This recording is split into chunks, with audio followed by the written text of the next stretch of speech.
It's beautiful, isn't it?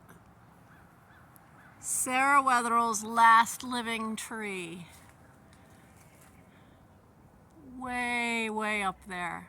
Mind you, somewhere between 20 and 25 years ago, this beautiful cup and saucer magnolia, and you can see where as the sunlight has finally come out and hit, they're opening up even more.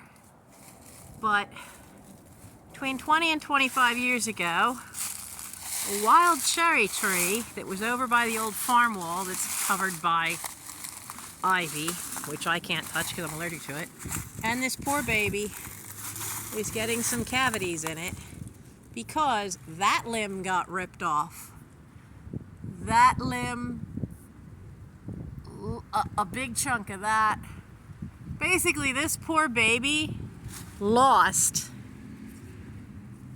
half of its size.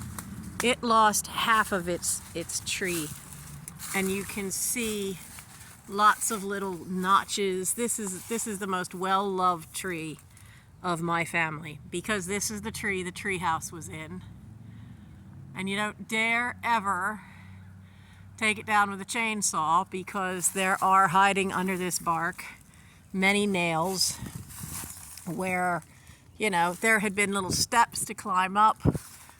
The branch that went off here actually went up and forked, so it had a seat in it.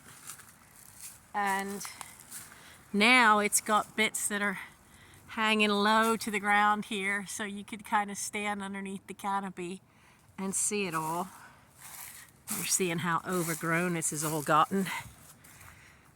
I've still got to get that azalea Mom's moved. And there's the baby, big baby, to the cup and saucer magnolia, not the cup and saucer, to the grandiflora magnolia.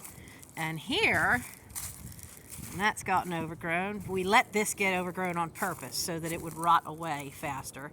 But that's the massive trunk. And there's a video of that coming down. But that was another tree that was planted by Sarah Wetherill.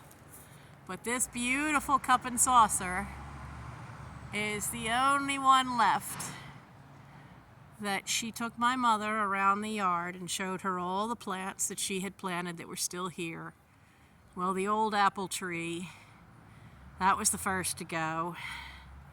And the red azaleas, over time, with their wonderful scent. Modern azaleas don't have a scent. They all went. And now the big magnolia went, but at least we have the baby. I do have seeds from that. It actually bloomed last year, and I actually got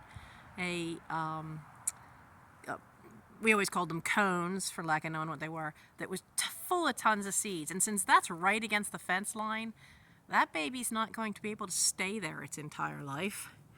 So I do have seeds now, and hopefully this year I will get them potted and try to start new ones. But this baby, look how beautiful all those blooms are. This is the last one because 2 years ago the center of the blue hydrangea died, and that was the last thing she had planted. But now there's this big half circle of all the young ones from off of that original plant. But this one's still living. When it lost, well, I mean, really it lost 2/3 of its size.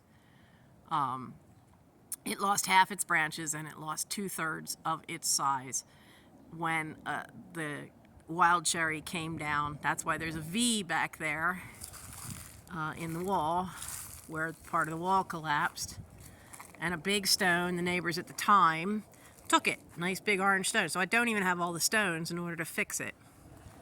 But this beauty, my sibling and her husband wanted to cut it down.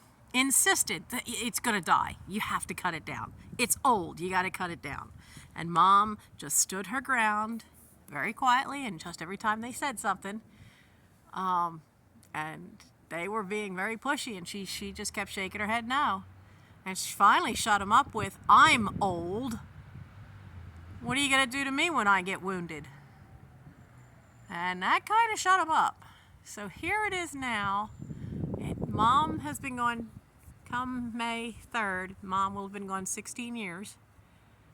So, and I know it happened before she died. I think closer to 25 years ago than 20, but she stood her ground, and here it is in all its glory. Sarah Wetherill's last tree, and the one my mom loved the most. Still alive and kicking, still blooming. It is a habitat now for woodpeckers. Come every year. I get to see downy woodpeckers, pileated woodpeckers. They're coming after that. And they're coming after the great big monster tree that's in the neighbor's yard. But this one still lives. Sarah's legacy to the garden, to the house that, as I understood it, was built for her. It's still here, still blooming, still beautiful. Reminds me of all the stories I heard about Sarah Wetherill and buying the house from her. Because she liked my mother, she dropped the price so that they could afford it. And at that point they had 6 kids, and she always thought the house would be great if it were filled with children. And now I have it. I'm doing my best. It's got issues. I don't have the money. That roof is leaking down to the first floor. But I'm doing what I can, as much as I can. But this baby's still here. It's got its issues, just like I do, but we're still going strong. Hope you enjoyed seeing it. Happy spring.